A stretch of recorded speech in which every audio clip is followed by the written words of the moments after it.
Good afternoon, everybody, and welcome in. It is so great to have you here today. This is going to be a lot of fun. It is the start of something new here on MVP, and welcome into That's What I Think with Brandon Swanson, and I am your host, Brandon Swanson. Happy to have you here with me today, and this show is a lot different than what we kind of have been doing here on MVP. This is more of a I take topics from the past week and kind of examine them. What I think, how I look at it. It could be sports, politics, news, movies, media, whatever. And this week, I like to focus on something that I'm sure most of you have heard about, and that is Robert Lee and ESPN and how this whole situation was handled and everything that's really going on in ESPN right now.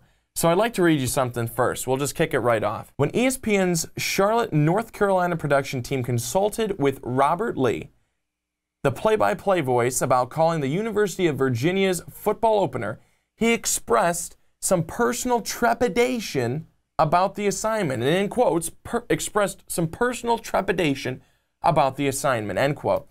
And when offered the chance to call another tilt, he opted for that other game. So this information is taken from a memo that was done by the ESPN boss, John Skipper. What I don't understand with this is, one, ESPN going to Robert Lee for the pure fact that his name was Robert Lee.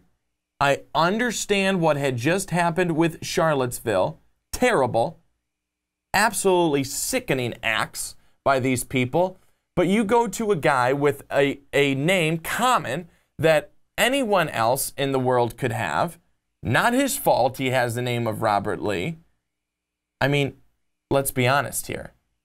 He's Asian. The last name of Lee is very common. You go to him and you want him to come off of the broadcast because of, you want to be uber sensitive. See, I'm not okay with that. It's a man doing his job. He's going to call the game, and the game doesn't even focus on him. And then he's worried. Robert Lee, not Robert E. Lee. Now remember, he was a Confederate general, okay? He is dead. Robert E. Lee is dead. In the past, gone. Robert Lee is very much alive, and he was going to call a football game like any other guy working at ESPN who's going to call a football game, and ESPN wants him to come off the broadcast, and then he wants to come off the broadcast because, he wouldn't want anyone to, poke fun at him or make any jokes or any harassment or anything like that or be ridiculed on social media. Well, you know what? If you're in a position where you put yourself in front of the camera, even like I'm doing right now, that is something that's going to happen. If one, you mess up, if one, you say something goofy, if you say something funny, if you say something controversial, other people are going to talk about it. It's part of being a reporter. It's part of being an announcer. It's part of being in the media. So for Robert Lee to be okay with ESPN doing this and taking him off his assignment, to me is not okay. Because you've got a job to do. You have got a job to do if you're Robert Lee and he didn't do it. And ESPN, you have a job to do. Act normal. Act normal. And it doesn't do anyone any favors by you making this big scene. After, we all know about ESPN, and I'll get into that. You've been making a big scene for months. And for ESPN, this is just not another thing that they needed. And for Robert Lee, I would have expected more. I would have expected more. The fact that ESPN pulls him off because his name is Robert Lee is unbelievable. And then the fact that Robert Lee went along with it because he didn't want to be ridiculed on social media, well, guess what? What are you getting right now? Ridiculed on social media. Hello, Robert Lee. Welcome to the wide world of sports. Now let's dive in a little bit to ESPN and what's been going on with them for a while. So ESPN, since 2011, has lost 12 million subscribers. Since 2011, with each subscriber being worth $7.50 per month. Look at the revenue that's not coming in, because that's how much you're losing. Whether you're losing it because people have just stopped watching ESPN because there's MLB Network, NFL Network, NHL Network, Netflix, Hulu, whatever the reason, they're not watching ESPN. They're not subscribing to ESPN. That's a problem. And that's a huge money loss for you at ESPN. Also, we all know ESPN laid off 100 employees this past year, just a couple of months ago. And this led to a number of more people saying, we're done with the network. We don't want to watch them. We don't have anyone to watch. Big names, I'll read them all off. Chad Ford, Jay Crawford, Mark May, Andy Katz, Mark Stein, Jason Stark, Danny Kanell, and Ed Werner. And that's just some of the guys. Those are some of the bigger names.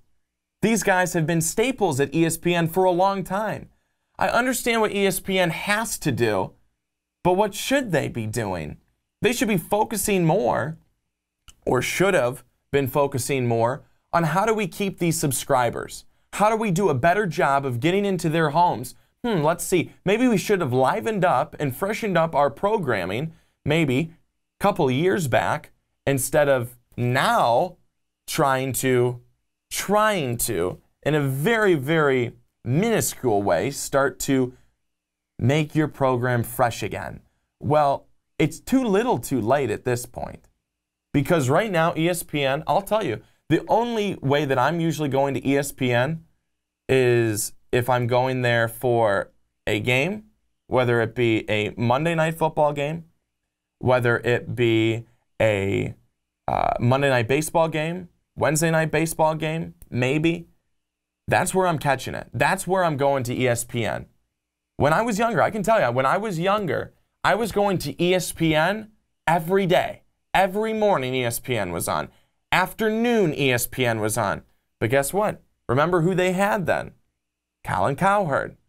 Guys like Colin, who now took their efforts and their excitement to competitor Fox Sports 1. Doesn't that say something? ESPN is no longer at the beacon of what it used to be. Look at all the networks that have become something because they could. And I'm not saying that even if ESPN wouldn't have started to fall and lose its luster, that MLB Network wouldn't have been created, that CBS Sports Network wouldn't have been created, NBC Sports Network wouldn't have been created. I mean, we can go as far back as Dan Patrick. Dan Patrick, a great commentator, a great sports-minded guy, is on NBC Sports Network. Why? Because he was sick of ESPN. He was sick of their programming. He was sick of what was happening there. And he decided, I don't need this. I'm Dan frickin' Patrick. And he was smart. And now he's built something really, really good. And people are watching him. And people are watching him, and he's big time. But ESPN has just been shooting itself in the foot for too long. And it hasn't been doing enough. Simply, ESPN has not been doing enough. And I have to ask you this question. How often are you going to ESPN? How often are you going to ESPN for your news and not going somewhere else for your sports news? ESPN has become the home of, we will only talk about LeBron James. We will only talk about this side of an issue. We will only keep it like this. That's why MVP is able to be MVP. If ESPN would be able to talk about whatever they liked and however they wanted to, within reason, of course, we wouldn't have podcasters. We wouldn't have podcasts. We wouldn't have multiple other sports networks that are competing with ESPN each quarter. That wouldn't happen. But because ESPN has failed to deliver, other people are trying to do so. and they're trying to capitalize. Now, I have to give it to ESPN where they've been doing something well. And as I mentioned earlier, it's really been the live sporting contests. So let's take a look at the NBA Finals. The NBA Finals for the last, it seems like forever, have been the same. It's been the Cleveland Cavaliers and the Golden State Warriors. And when I say forever, I mean I can certainly say the last 3 years because that's what it's been. Game 2, Finals averaged 20.1 million viewers. That is the highest for an NBA Finals Game 2 since Michael Jordan's Chicago Bulls took on the Utah Jazz 1998. That's pretty damn impressive. And then Game 1 and Game 2 were able to get 19.6 million viewers, and that's up 5% from last year. So ESPN is obviously doing some things right. There's a lot of basketball fans out there. They're going to go to ESPN for the finals. Why? It's not anywhere else. So you have to go there. They make you have to go there. It's not on NBA TV. There's another one. NBA TV, you're getting all the games. You're getting all the basketball analysis. It's become this thing where people want baseball, MLB Network. You want football, NFL Network. You want basketball, NBA TV, because it's so saturated with just those things on those networks. Whereas ESPN, you don't want to hear about NASCAR? You don't want to hear about hockey? You don't want to hear about a story that you just don't care about? You don't have to hear about it if you go to one of those other networks. And that's what's been a problem for ESPN. So now let's take a look at another issue. Monday Night Football. It's a live sporting event, but its ratings dropped 24% in 2016. And why? It could be scheduling. Maybe ESPN is not getting the good games. It's been multiple times I've seen a Monday Night Football game. It stunk. It's a clunker. And you wonder, I just wasted 3 hours of my life watching the Browns and the Giants. Why were you doing that? I mean, that's one of those issues where if you do that, it's killing you because it's just bad programming. And if it's a bad Monday Night Football contest, and sometimes you can't even put it on ESPN, it just ends up being really, really good on paper and really, really bad when you end up playing. But overall, ESPN, you've got to change. If you want to be ESPN, the wide world of sports, the top dog, not to say that you still aren't ratings-wise, but you're losing steam. And because of that, you've got to change it up.